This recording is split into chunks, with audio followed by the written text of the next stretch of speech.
AI is incredible. It can teach you how to fry an egg and even write a poem, pirate style. Yarr! But it knows nothing about your work. Slackbot is different. It doesn't just know the facts. It knows your schedule. It can turn a brainstorm into a brief. And it doesn't need to be taught. Because Slackbot isn't just another AI. It's AI that knows your work as well as you do. Visit slack.com/meet Slackbot to learn more. I had that dream again. My small business needs to hire, but I don't use LinkedIn, and I hire wrong. So then I'm doing IT, and when I go to plug the servers in, they become sentient, and they won't let us access our network unless we forward their chain emails and memes to more and more and more people, and then I wake up. Don't let hiring nightmares ruin your dreams. LinkedIn Jobs' new AI assistant finds and invites best fit candidates to apply, so you can discover talent you may have missed. Post your job for free at linkedin.com/quality. Start hiring today with LinkedIn. Hello, my name is Damon Friedman, co-founder and president of SOF Missions. As a 20-year veteran within Special Operations, I've gone through many challenges due to my military service and time in combat. We felt called to start SOF Missions to serve our fellow brothers and sisters in arms, focusing on suicide prevention and resiliency.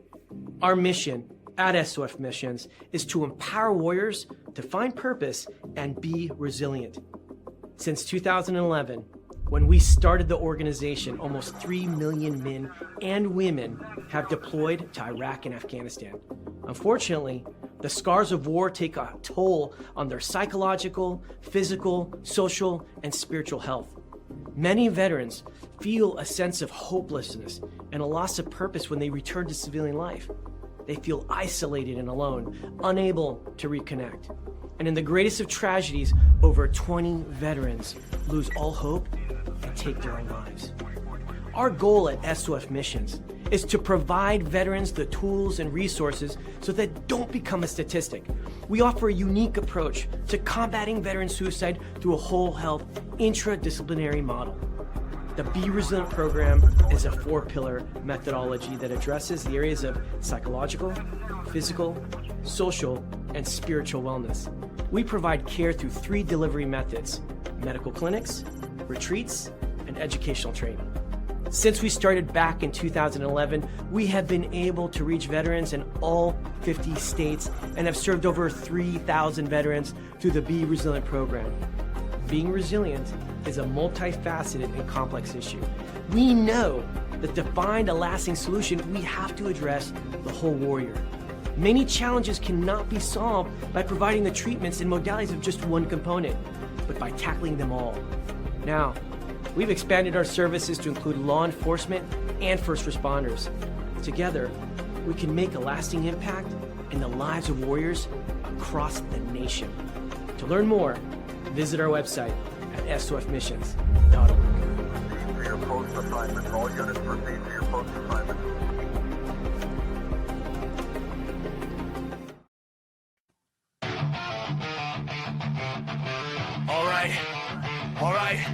All right. This ain't just a show. This is a platform.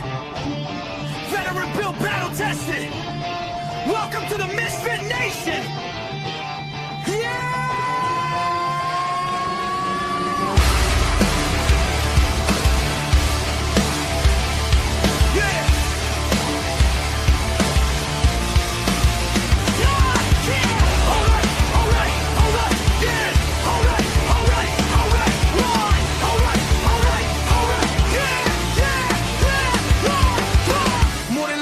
Mic in the room, built from boots on the ground, now we breaking the rules. 2 vets, 1 leader, painting the sound, turn scars into sermons, let them echo around. Authors with truth, musicians with fire, actors backstage chasing something higher. Entrepreneurs bleeding just to get ahead. If you fought for your dream, yeah, you are what you said. If they told you no, if you still came back, if you fell to your knees but you stayed on track, this is your voice, this is your flame.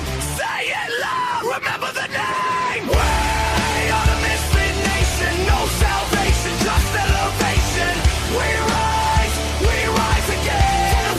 From the fight, to the end. We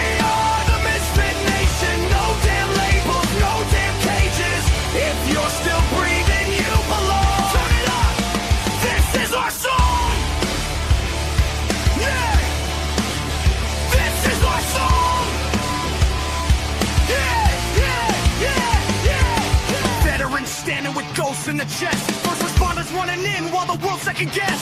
Gold star names carved deep in the soul. Your story ain't over, we carry the whole. Coaches teaching mindset, breaking the chains, turning barely alive into owning the pain.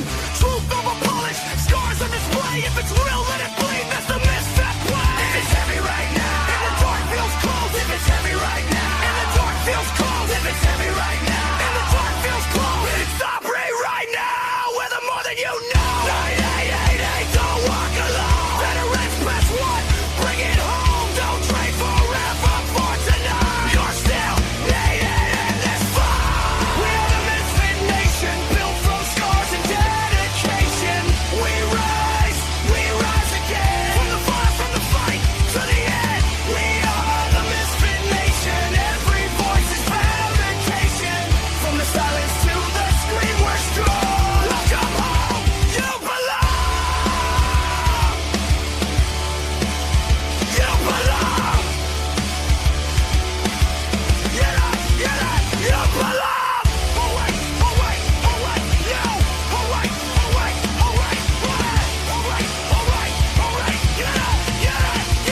you belong. Woo! All right. Welcome back to the Sunday after dinner edition of the Misfit Nation.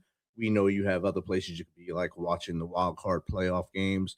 I believe the San Francisco and Eagles are still playing right now. Another game tonight, and then one more tomorrow. Hopefully your favorite team is winning. We now know who's going to be in the college football playoffs championship, Indiana and Miami. Whoever you're rooting for, root hard. Don't lose friends over it. Remember, it's 18 to 23-year-olds playing the game they love, playing the game you love, possibly. So don't lose friends over it. Tonight we have a great guest coming in. He's a little late, so we'll hold off on him. But before we start, once again, we have to start off with solemn news.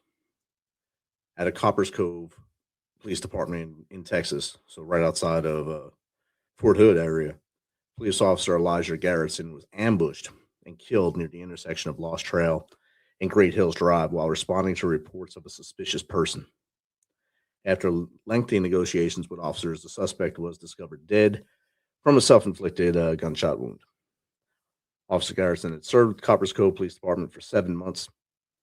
A recent graduate of the Central Texas College of Police Academy, he received an academic award, the highest grade point average of the class. So let's keep his friends, his family, the city of Coppers Cove in your thoughts and prayers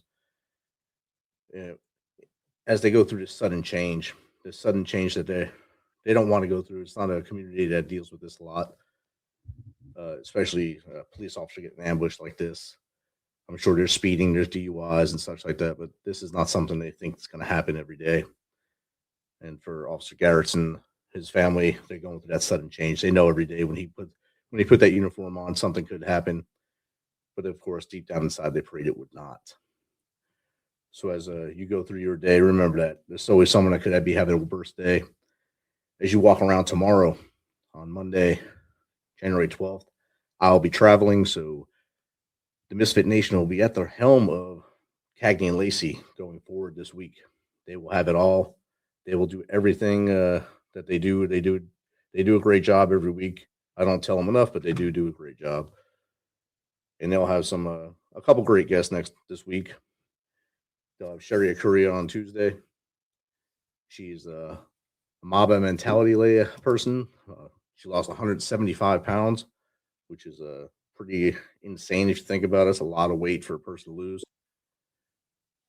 And then on Thursday, they'll have Jeremy Stallnecker of Mighty Oaks Foundation. So make sure you tune into them as they go forward and take on this week for me. And tonight, like I said, we have a great guest. He just pulled up through the green room.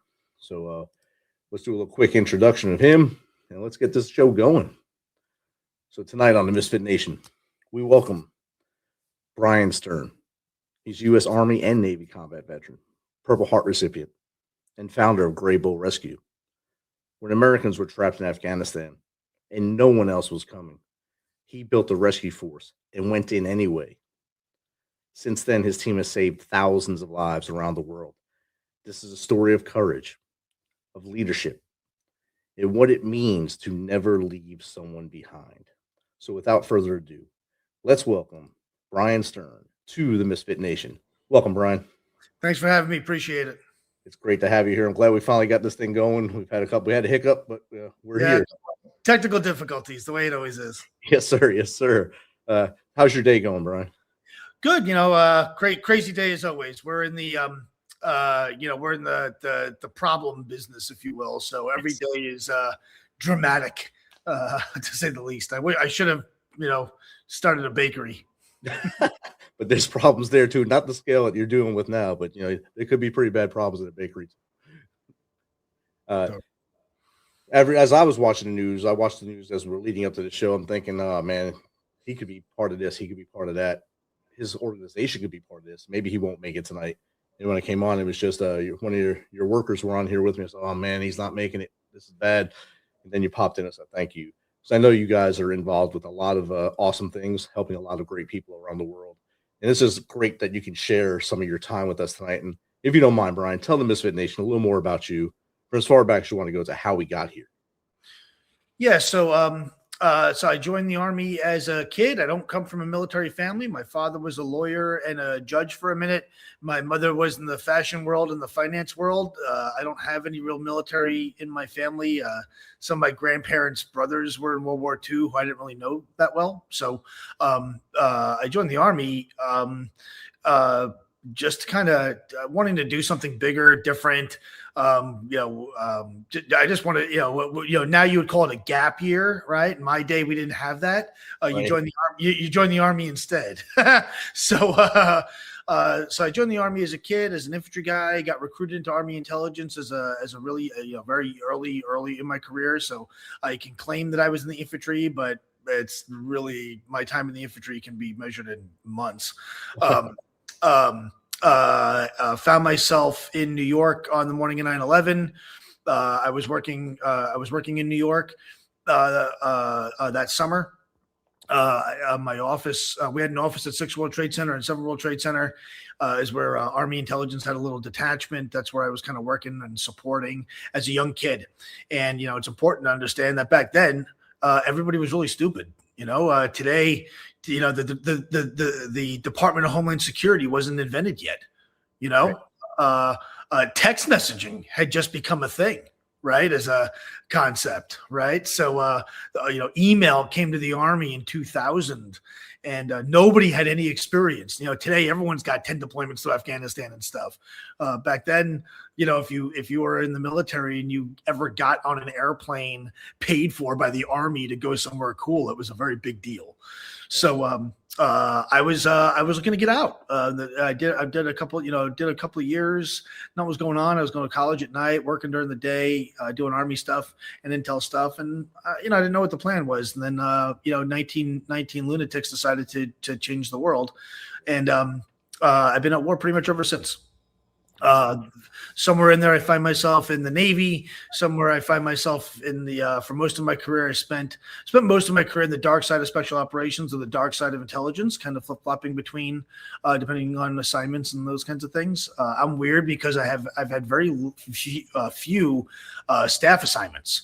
So lots of guys through their career, men and women through their career, they do field gigs and staff gigs or shore duty and sea duty and those kinds of things. I've kind of been in the field for the majority of a disproportionate number of my years. I've had a few office jobs. I got fired out of 2 of them. Didn't last very long, and it's not really where I belong, And I always tell people there's like house cats and street cats. If you take a house cat and you put them on the street, they get eaten alive. And if you take a street cat and you put them inside the house, they eat your drapes. So I was always a street cat. And fast forward, many years later to 2021, I was working on my speech for the 20th anniversary of 9/11. It's also the withdrawal of Afghanistan, 2 major events. I've been to Afghanistan enough times to qualify for citizenship.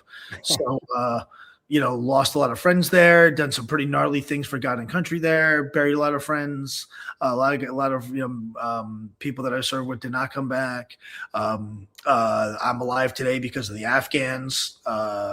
So when we saw the withdrawal going poorly, knowing that we could help and knowing that we're good at this sort of thing and knowing that we know everybody and we've only been in this country for 20 years, we felt compelled to act. And never did I think we would rescue Americans out of Afghanistan, but that's really what it turned into. American citizens left behind, blue passport holding American citizens. And then that's, to fast forward to today, that was 801 missions ago. We just did our 801st mission yesterday, Friday. Yeah. 801 since 2021. Yeah. Wow. That's a lot. Holy crap. You guys stay busy, obviously, like we were talking about with the bakery and stuff. But make the donuts. Not making donuts. You're making lives change and making lives better is a better way to put it there. I mean, just recently you did a pretty high profile one in Venezuela just before the strategic takedown of Maduro. Can you tell us anything about that one or how hairy that one was? Yeah. So that was our 800. We called it Maria Corina Machado. Who's a Nobel Prize winning, the elected president, if you believe the elections, and that's a whole debate. But the theoretical rightful leader of Venezuela, who the sworn enemy of Nicolas Maduro, they've been trying to kill her or find her and kill her for just under a year. She's been kind of enemy number one for a long time. The best way to think about Maria conceptually is she is to Maduro what bin Laden was to us. Like that. Everyone knew who she was. Everyone knew what she looked like. Almost like Hillary Clinton. You may like Hillary or not like Hillary, but everyone knows what Hillary looks like. Well, Maria is the same way. So that's a problem tactically. Her face is the most popular face in the Western Hemisphere after Maduro. So we got asked to do it, and we were happy to do it. And lots of other people had tried to do it and failed. Lots of people were asked to do it and said it can't be done. And then they called us at the last minute, and that's very apropos for Grable Rescue. We are the last resort. We are who you call after everyone told you no or couldn't or we tried and failed or it can't be done or whatever. Overwhelmingly, we've rescued over 8,400 people. We're actually at almost 8,500 people now. We're getting real close. Overwhelmingly, I don't know what the stats are, but I would speculate, 80% or more of those 8,400 called everyone else first. I was on a plane load. I rescued, it's been a couple of years already. I rescued 297 Americans out of Israel after October 7th. Wow. And we do the operations ourselves. So we have the opportunity to meet all these people and we're flying with them and traveling with them and crossing borders with them and chartering airplanes with them and all these other things. And so I personally debriefed 297 Americans left in this mess. And I asked them all, it was a requirement, who it was part of our onboarding process, if you will, is who else have you called? And every single one of them called the State Department. Every single one of them called other people. About 75% of them had called a member of Congress, a senator or a congressman, governors. The FBI was the third most common choice, and they all said, "Good luck to you." And those are American citizens.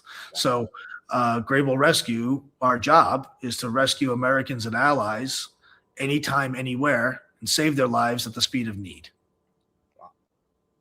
Number is 8,419, 43 countries, thousands of classified operations, thousands of years experience with your team. It's just amazing. When I pulled up your website the first time, I seen those numbers. It's like a ticker, just keeps going up. So the thing doesn't stop. And when it finally does, and it's still not stopping. Obviously, you said you're ticking closer to that 8,500 now, and that's 8,500 people that are with us now because of what you guys do. They might not be with us anymore. So that's awesome. Yeah, we did a really awesome operation called Graham Cracker. It's a partnership thing with Lindsey Graham, Senator Graham, and we named it after him as a gag. That way, Senator Lindsey Graham would have to say thank you, Grable Rescue, for Graham Cracker. I thought it was kind of funny. But again, 3 Americans from South Carolina, they had called everyone, And, the Lindsey Graham called the Secretary Hegseth and the Marco Rubio and the everybody. And everyone told that, it's not Secretary Hegseth's fault or Secretary Rubio's fault, but their people said that these people are in a bad spot. They can't be done. They were killing Americans in the streets. 2 Americans from Oklahoma were summarily executed on Instagram about 8 minutes away, 2 days before we got them out. So, bad guys don't always take hostages. So, our impact as a nonprofit, and everything we do is donor funded, and none of my team are paid. So on our pretty website, when you see all the pretty pictures and stuff, all those people do it for free. We don't charge money. So we don't charge money and we don't make money, and we're entirely donor funded. So that should get all your listeners going, wow, maybe I should possibly consider donating to this good thing. Do your homework, Google us, do due diligence. There's lots of nonprofits out there that are full of crap. We're not. We're, in fact, as real as it gets. We're painfully real in an uncomfortable way. I think you're on mute. So I was choking, so I didn't want to cough into the mic. It's like I said, your website's put together awesome. I mean, most of the websites for nonprofits, when you open them up, the first thing that pops up is donate. Yours doesn't do that, which is amazing because I can actually read stuff without going through that donate thing and clicking out of that and clicking the spam newsletter thing and all that. I can read what you do and find out, and then you can just take those tidbits, like you say, go to Google and see if it matches anything, and it will.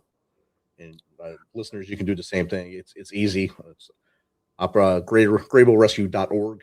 Just go there and do your, like Bryan said, do your due diligence. This all started while Afghanistan was collapsing, for lack of better words. And were you at Abbey Gate when this all, or in country when Abbey Gate happened? Yeah, we weren't at Abbey. We were. What happened is during the withdrawal, the whole world was laser focused on Kabul. We were laser focused on the northern what's called the northern route, so Tajikistan and Uzbekistan. And the idea was while the whole world is looking at Kabul, no one's looking at the other airports and the other borders. So we focused there in the beginning, and then once Kabul fell, and everyone got out of the way, well, then we pivoted and started focusing on Kabul, and ultimately landed the first airplane under Taliban rule and took out 117 American citizens about 2.5 weeks after the military left. Wow. Blue pass. So it's an important distinction. There's two, when we talk about Afghanistan, there's two very important distinctions about my team that's really important. Number one is we're there. We don't know a guy who knows a guy who knows a guy. We were fascinated to learn that there were all these nonprofits out there raising all kinds of money to rescue people from Afghanistan, and we didn't see anybody. Where are you? And it's a true story. We were in the different chat rooms and different signal rooms, and people are like, yeah, I'm working Tajikistan and whatever. And we're like, okay, great. We're in Tajikistan. Let's link up and collaborate. It's one team, one fight. We're new. We didn't have a, we didn't have a 501c or any of that stuff yet. And, hey man, where are you? You're in TJ. We're in TJ. We're working Dushanbe and Shirkan Bandar. Where are you staying?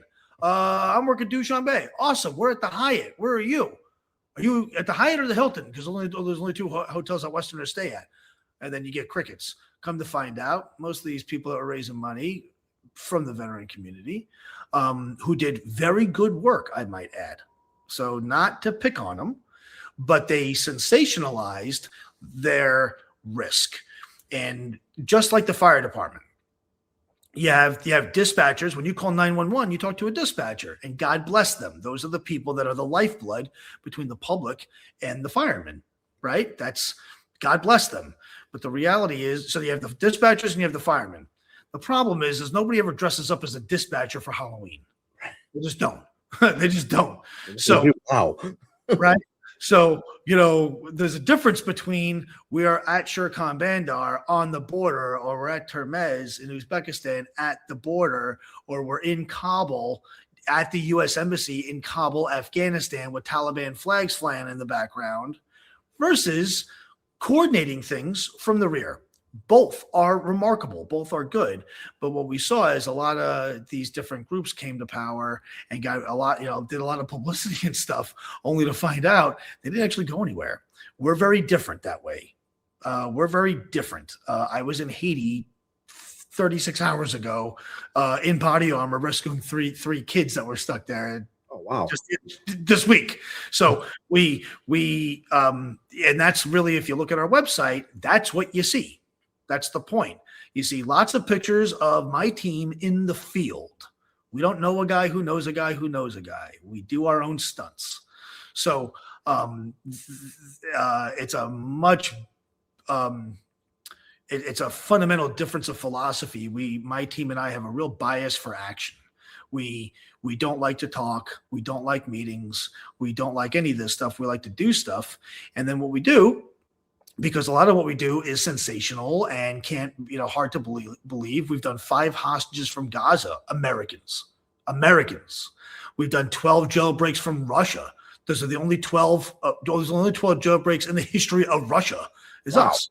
That led to the first indictment of war crimes in the history of the United States. Go to the FBI website, type in Russian war crimes. You can read all about it.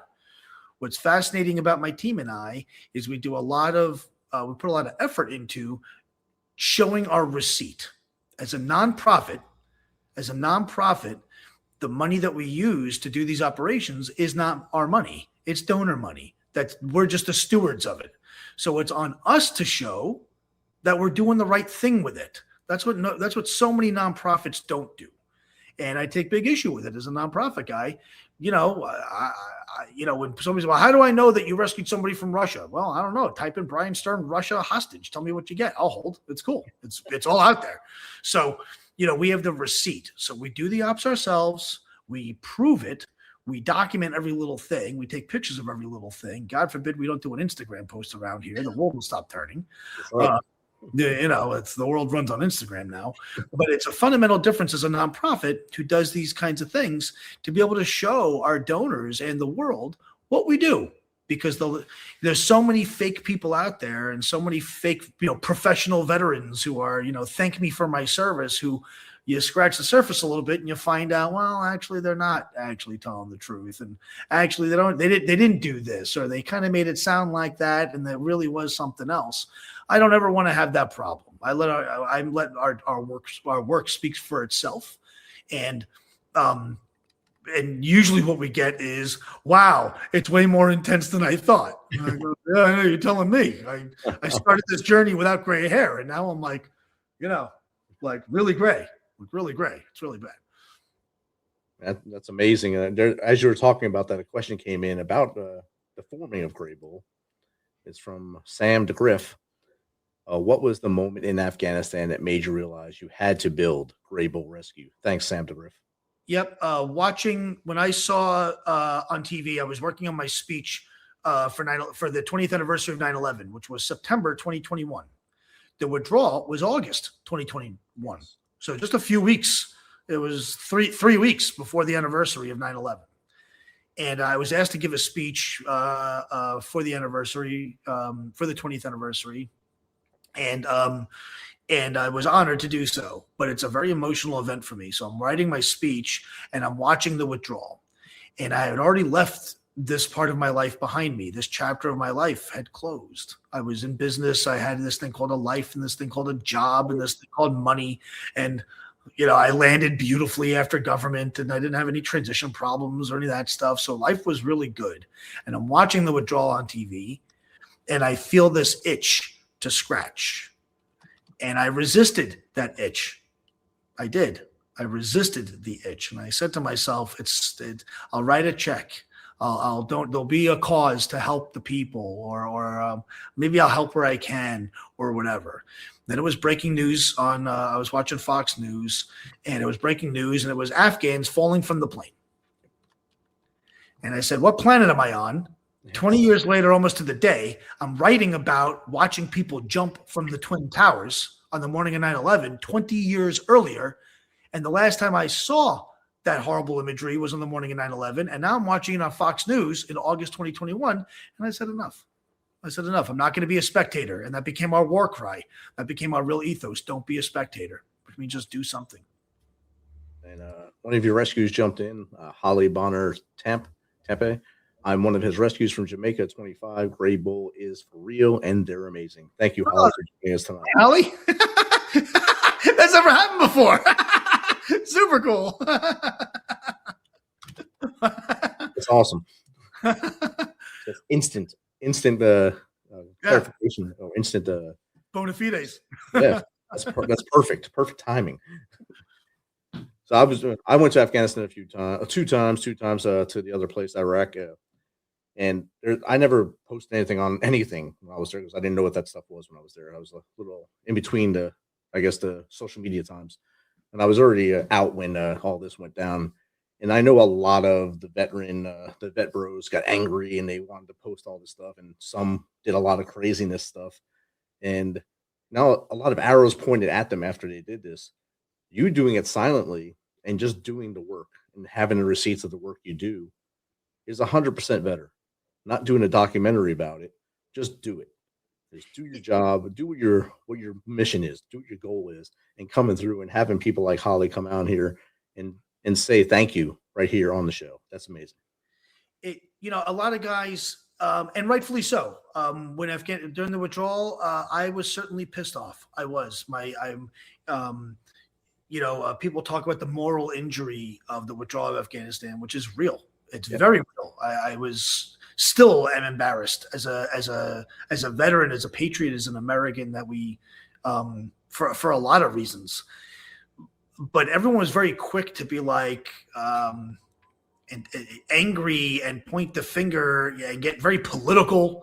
How dare you, President Biden? How dare you, General Austin, and all these other things. And as an operator and as a guy who's always been on the execution end of doing things, I've done stupid things for lots of.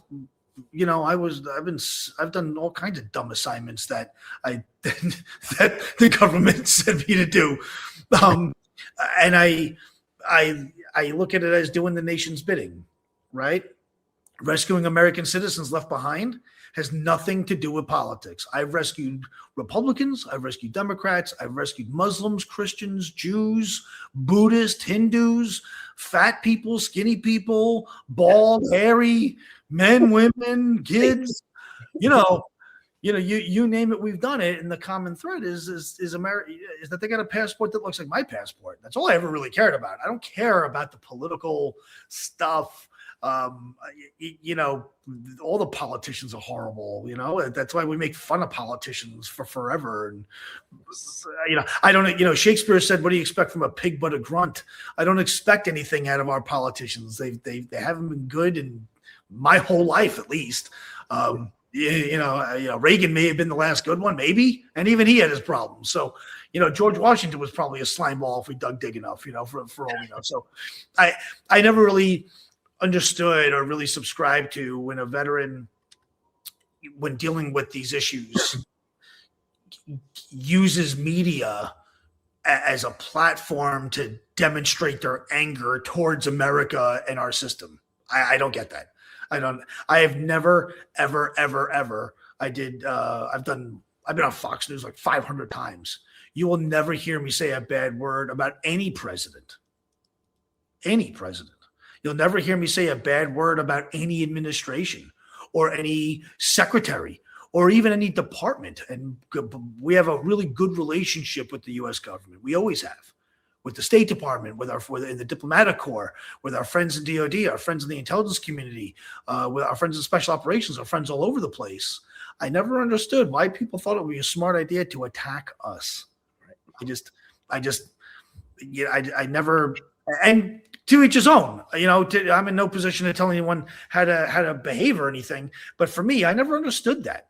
That sounds, if I get on TV and I bash President Biden at the time, during the war in Ukraine started February 2022. I was there weeks before the first shots were even fired.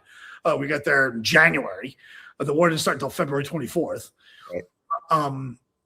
I truly felt like if I got on TV and bashed President Biden, that sounds like what Putin wants me to do.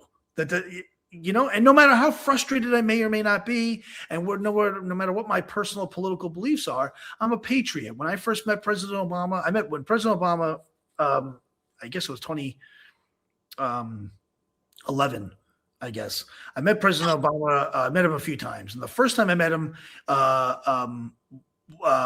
was in Delaware. And truth be told, I was not his biggest fan. I wasn't. I wasn't. I disagreed with a lot of the things that he did. I didn't like a lot of his policies. I had a lot of real big beef with him. But when I saw him, I saluted because I was in the military and he's my commander in chief. And my system of government says he's the commander in chief. And if I don't like it, I can move to a dump like Guatemala and go live my days there if I so choose. But the reality is I'm an American citizen and that is my president, whether I voted for him or not, whether I like him or not, he's the president of the United States. And that's okay. Yeah. And so I never understood so many veterans that get so angry and loud and use their military, their veteran status to use that to attack us. And God knows they deserve it. I'm not suggesting that any of these politicians don't deserve everything they got coming, but we as veterans, I really think it's on us to stay out of that game. I really do. I think. Unless you're going to run for office and do your whole, if you're going to do that, hey, God bless you. Cool. Then whatever you got to do, Republican, Democrat, and do your thing. I got it. But if you're a veteran just trying to do the right thing in the world, the bad guys want to kill us enough. We don't need to attack ourselves too, even if they deserve it. Even if they deserve it, there's something to be said for not giving them ammo. That's just what I think. There's no need to put kindle in the fire. I like to tell people, we can't control what happens at 1600 Pennsylvania Avenue or on Capitol Hill. Yeah. And if you want to, like you just said, go and Run for office. Yeah. Run for office and sell your soul. Go do that. Otherwise, fix your house, and then your neighborhood, and clean that up. And maybe you might start seeing change where you want to live. That'd be the best part of life. Like we say at Grable, don't be a spectator. Right. Don't be a spectator means just do something. Right? I'll give you a great example. 82%. You ready? This is a crazy stat. 82%. So we rescued over 8,400 people. The website's wrong. The stats actually have to get increased. We're about to be at 8,500. Okay. We're flirting with it. We're like, I don't know, 30, 40 people away. We're right there. So call it 80, call it 85 for even numbers. Okay. 82% of the 8,500 lives saved started with social media. Wow. Okay. Because when you call the State Department or you call 911, they don't connect you to us. So social media is our tool. That's our 911. That's our dispatch system. That's how people find us. So imagine, right? So I tell people, don't be a spectator. People say, I can't go to Haiti with you. I don't want to jump out of a helicopter. You can get killed doing that sort of thing. And I go, I agree with you. I don't want you on my team anyway. So that's cool. We're aligned. That's great, right? That's great. And then people say, well, I don't really have a lot of money. I just don't have it. I got, 12 kids and, I work at Dunkin' Donuts, so I don't have any money. All right. They got LinkedIn. They go, yeah, of course. Awesome. Follow us and share our stuff. Yep. It doesn't cost you a penny, but you're still doing something. You're still doing something. You're just not watching this stuff on TV and saying, sucks to be them. We're Americans. We a fundamental principle of the American dream, of American ideals, what the founding fathers talked about, what the Second Amendment is all about, what the First Amendment is all about, is do something. Yep. The First Amendment is about freedom of speech. Freedom of speech. That means you can say what you want to say, and I can say what I want to say. We may fundamentally disagree, but I have the right to protest, and I have the right to yell at you something that you may diabolically disagree with, and vice versa. You know what that's all called? It's all called doing something. It's playing an active role, saying, I love the color blue, and you say, I love the color green.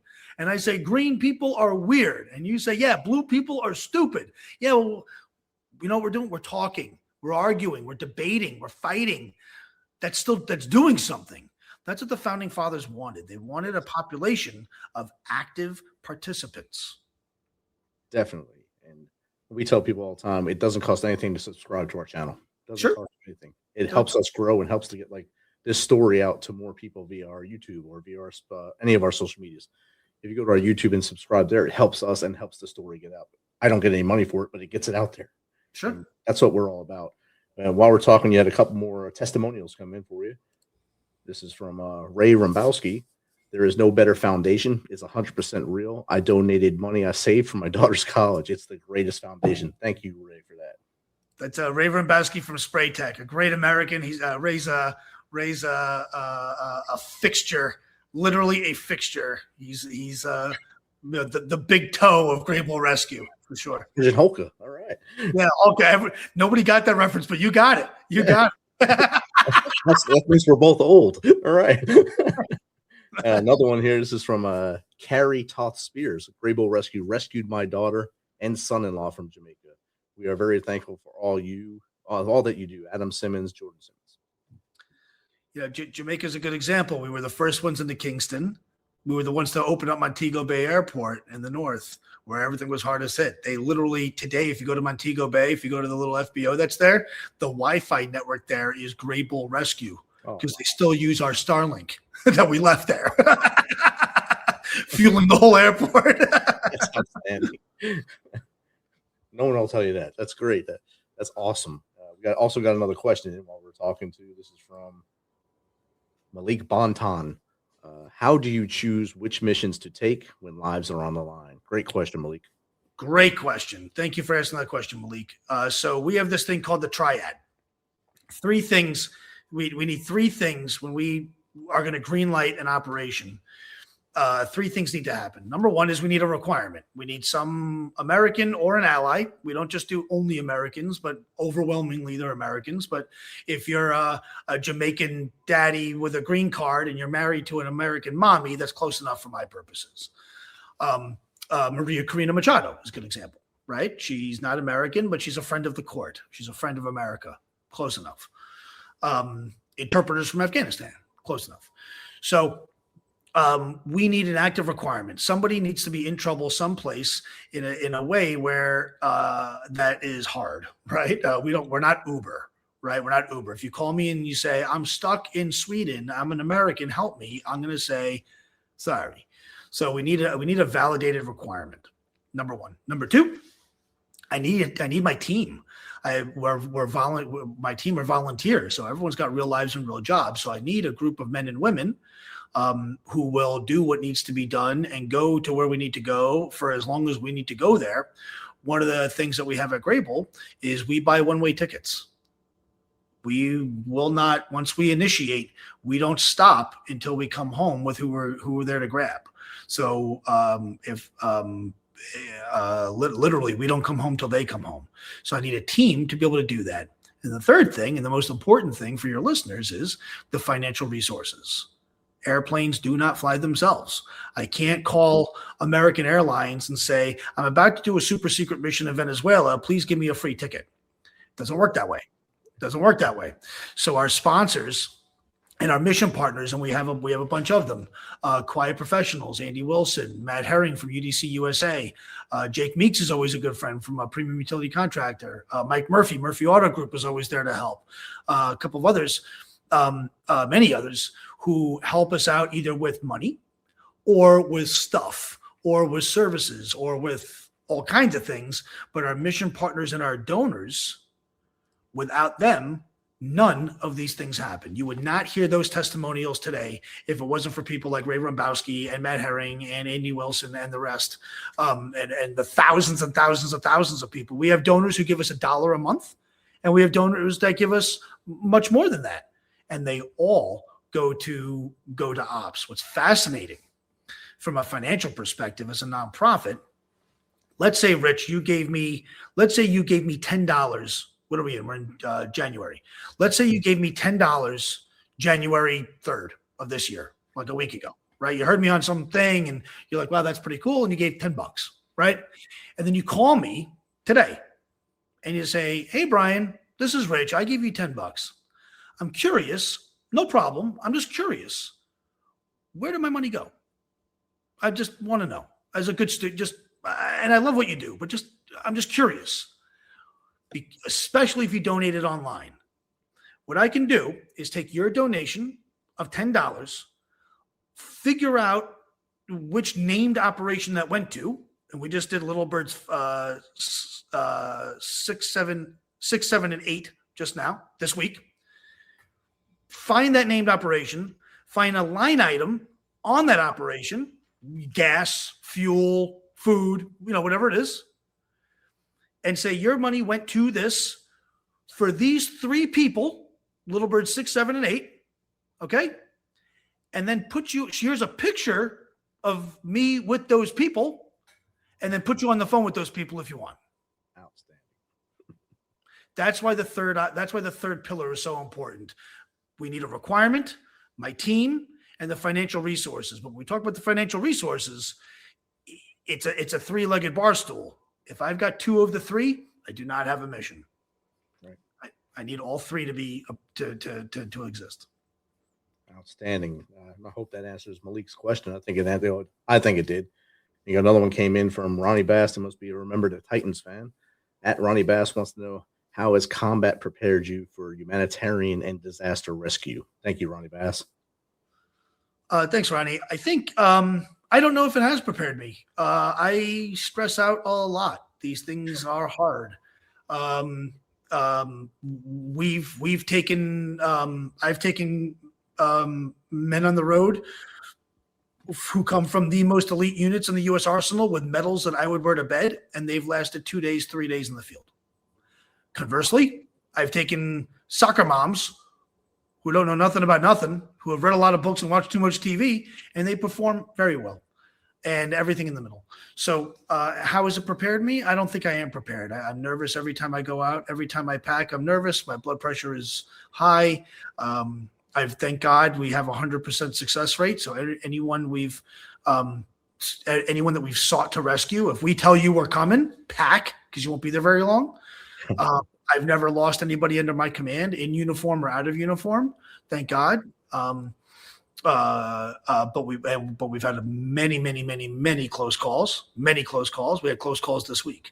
Maria was close calls just a few weeks ago. So, has it prepared me? I guess crazy experiences give you a little bit of confidence that you can survive another crazy experience, right? Like if you have one kid, you think you can handle 2, right? Because you've done it before. But the reality is no 2 kids are the same. And one can grow up to be a brain surgeon. One can grow up to be Hannibal Lecter. So, wow. That's polar opposites. That's good. Yeah, I mean, I'll tell you stories. We in 801 missions. My chair is breaking on me. In 801 missions, we have never successfully executed a plan A. It's never happened. It's never happened. As recent as this week, we were on our plan C. Okay. So, we're not Uber. We're not Uber. The people that were chiming in from Jamaica, they'll tell you we showed up, and we showed up on a small plane that deliberately, on my orders, left us there. We ourselves didn't have a way out. My small team. I inserted a team into Kingston. I put another team into Montego Bay, and we put our own skin in the game. And in combat, when you're in the Army or the Marine or the U.S. military, very rarely are you truly out there alone. Right? There's always QRF. There's always medevac. There's always backup. Right? In Afghanistan, I mean, right, Rich, in Afghanistan, you get into trouble, you push a button, and F-16s show up in 2 seconds. If you get clipped, you call in a 9-line, a medevac helicopter comes, and you're in a surgical suite somewhere in Afghanistan in under an hour, the golden hour. I did an operation. I was 31 hours away by car from anything that looked like a friend.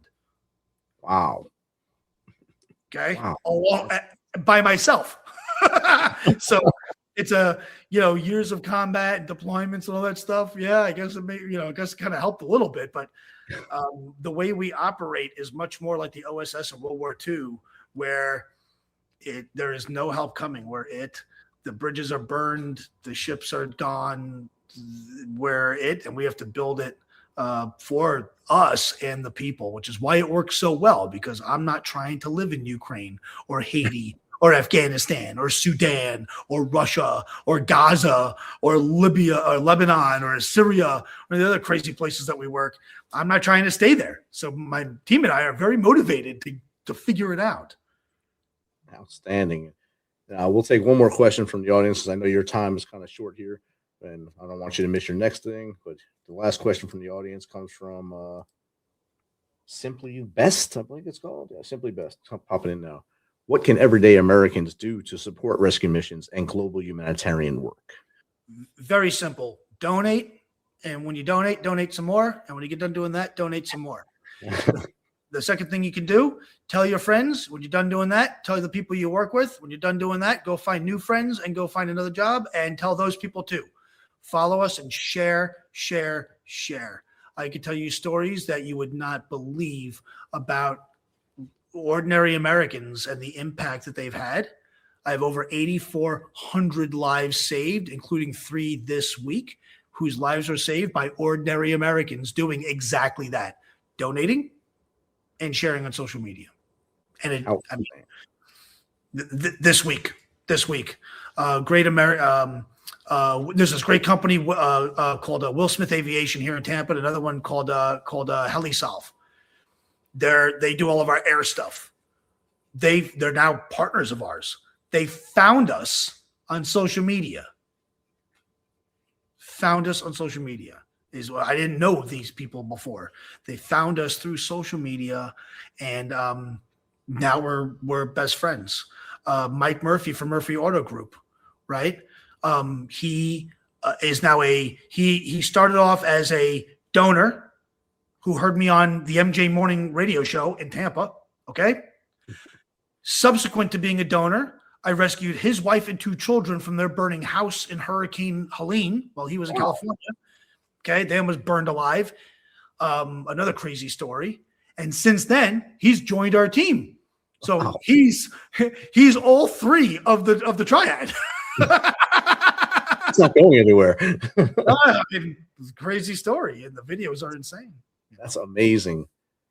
Well, Bryan, I know your time schedule is pretty tight. You've already said where to LinkedIn's a great place to find you on there. Is there any other place that our listeners can go to find out more or contact you, maybe have you on their show?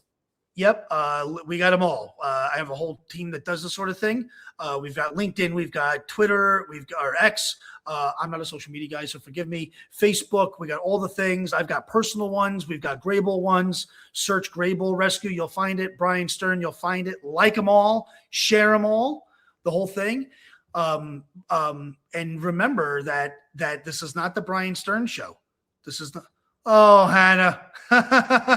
We just she's little bit 6 and 7. Nice. I cry. Love it. 2 little boys. 2 little boys. They're twins. Anyway, but like all the Bryan Stern, Bryan Stern, Grable Rescue, Grey. And again, this is not the Bryan Stern show. I have an army of people. Every survivor family will tell you that they meet my team. We have a whole group of people who love what they do. I have people. Dylan was your nephew, Jessica Lynn? He's amazing. The pilot was my nephew. She says that's amazing. Dylan's a rock star.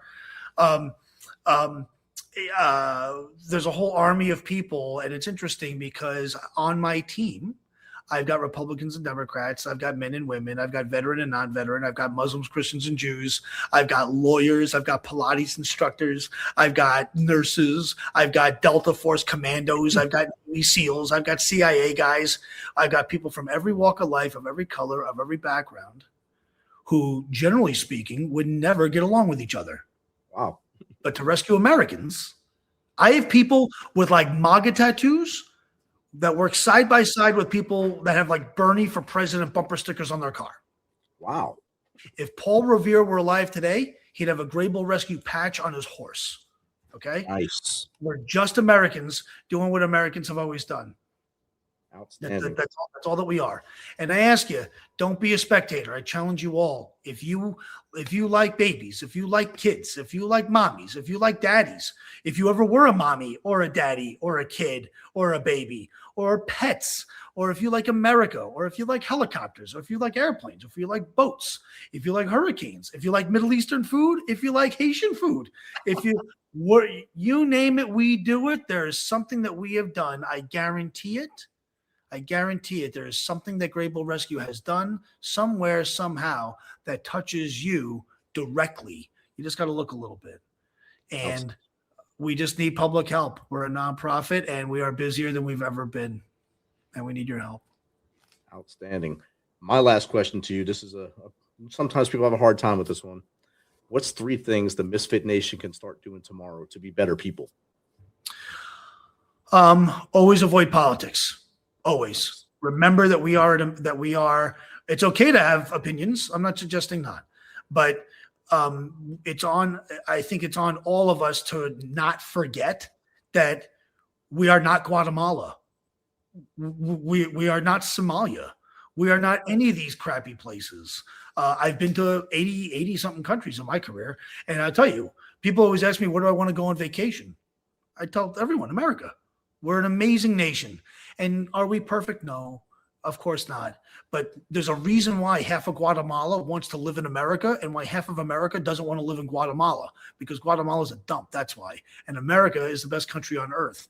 Republican, Democrat, the idea that we have Republicans and Democrats, the idea that we can say that. I work in places where they'll skin you alive for speaking out against the crown. Crazy stuff. The idea, so I think that it's on all of us to have our discourse, have our debate, have our differences of opinion. That's what the First Amendment's all about. I'm all about it. Scream, yell, hoot, holler, the whole 9 yards. But do not forget that we are an amazing nation. We forget that all the time. And of course we make mistakes, and of course we're not perfect, and our politicians of course are complicated and not great sometimes and say stupid things. So what? Half the crap on TV is nonsense anyway. I say that because I used to be in that business of making nonsense on TV, as an intelligence officer. I'm a conspirator. And then, the second thing is keep doing what you're doing. Spread the word. Use your platform for good. Use it for good. Say honorable things and do honorable things and good words and good deeds and all that stuff. If you have a platform, use it and use it well, but use it for good. And it's okay to have tough questions and tough discussions. That's okay. But be honorable. That's what people can do. And the third thing is keep promote Grable Rescue, because we need lots of help, because we do good work and good deeds. So that's a ground ball. That's an easy one for me. I gave you the softball. You got the ground ball at the last shot. Thank you, Bryan. Thank you for your 3 things, and thank you for everything you're doing to help people. I know we're inching towards the 8,500. Let us know when it happens. We'll put some confetti up in the air for you here, and we'll shout you out here on the show. Thanks so much, Rich. I really appreciate you. Thanks for having us. You have a great night and continue doing awesome things you're doing. Thank you so much. Follow us social media and share, guys. Appreciate you, Rich. Thank you. Have a great night. Out here. Misfit Nation, thanks for hanging out tonight and doing the things you do. Those who are joining from Grable Rescue, please go over to our YouTube at @the_Misfit Nation. Give us a subscribe. Help us to grow so we can share more stories like Bryan's. Misfit Nation, again, as we tell you all the time, tomorrow is better with you than it is without you. If you're feeling down, if you're feeling out, if you feel like the walls are caving in, stop. Think about it. There's people that love you. Look at that little piece of paper we tell you to have in your pocket. Read those names. Call those names. Let them say, hey, I'm here for you. Or maybe you just made their day. If that doesn't work, dial 988. If you're afraid to dial 988, contact us at the Misfit Nation. info@themisfitnation.com. Steven at themisfitnation.com, or Jake at themisfitnation.com. And we will get back with you. We will keep you on the line until someone close to you can go actually help you. Till next time, when you'll have the Tuesday crew for 2 nights in a row. Remember, Tuesday and Thursday is the Tuesday crew this week. Hang out with them. Give them your attention. Give them your questions. Show them your love. Be humble, stay hungry, and keep hustling.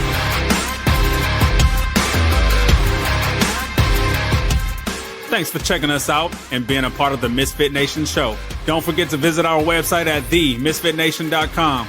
That's themisfitnation.com. Check out all our past episodes and get some of the great Misfit Nation gear for you and your family. As always, be humble, stay hungry, and keep hustling because we are Misfit Nation. Misfit Nation.